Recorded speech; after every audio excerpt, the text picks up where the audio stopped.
10:10 ng gabi nitong Sabado nang hulihin ng mga kawani ng National Bureau of Investigation o NBI Bicol ang ground commander ng notorious na Concepcion Criminal Group na kinilalang si alias Marasigan, 36 anyos ng Binatagan, Ligao City. Ayon kay Attorney Felipe Jesse Jimenez Jr., Senior Agent ng NBI Bicol, personal na nagtungo si Marasigan sa punong barangay ng Barangay San Antonio, Libon, Albay, kung saan siya nagtago upang ipagbigay alam ang kanyang pagsuko. Hiniling din umano ni Marasigan na sa NBI siya i-turn over. Salamat din at napag-isipan niyang sumuko at bigay ang kanyang sarili dito sa NBI. At last, matatahimik na rin ang lugar ng Libon, Albay, Camarines Sur, Quezon Province, and Laguna. Sa pakikipag-usap ng news team kay Marasigan, ikinuwento nitong 2017 nang maging miyembro siya ng nasabing grupo. Aniya, napabilang lamang siya sa grupo dahil sa mga pananakot ng dati nilang lider. Hindi mo pa ako totaling yung sa loob kong kusang loob na sumanib sa kanila. May kasamang pananakot po. Katulad po ng nung nag-inuman lang po, iniyaya lang po ako mag-inuman ni Dave doon sa Mulos-Bulos. Nung pauwi na ako, sabi ko, uwi na po ako. Sabi ko, Dave, uwi na ako. Ay, sabi nung leader ni Gilbert na, ay di ka pwedeng umalis kasi nakarating ka na rito sa lugar ko. Nakita mo na ako, nakita mo na yung mga kasama ko. Bawal na niyang umalis. Kung gusto mo niyang makaalis, tumakas ka. Kung makatakas ka niya dito.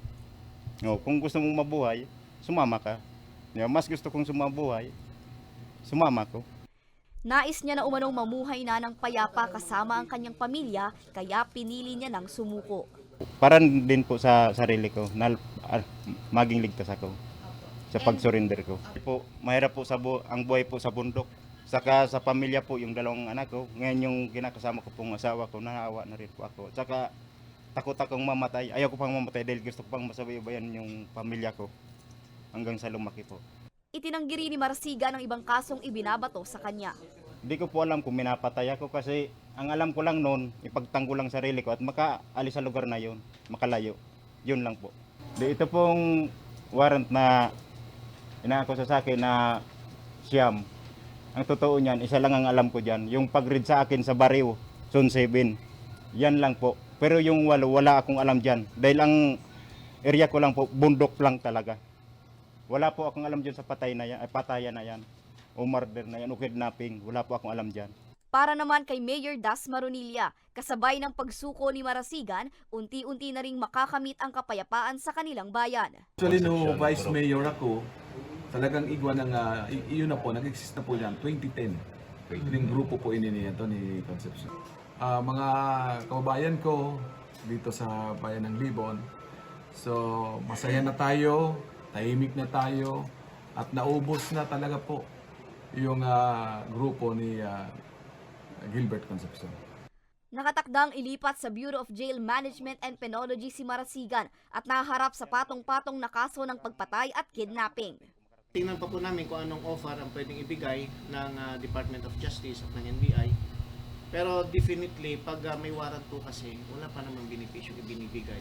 Ang safety lang po na binibigay namin, yung mga witnesses. Pero yung may warrants of arrest, safe po siya dito sa amin during his custody.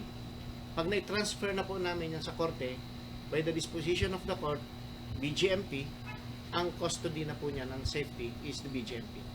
Samantala, kasabay ng kanyang pagsuko, ay itinuro rin ni Marasigan ang mga imbaka ng natitirang armas ng Concepcion Criminal Group na matagumpay naman na na-recover ng mga otoridad. Para sa mga balitang Tatak Bicol, Angeline Dagta.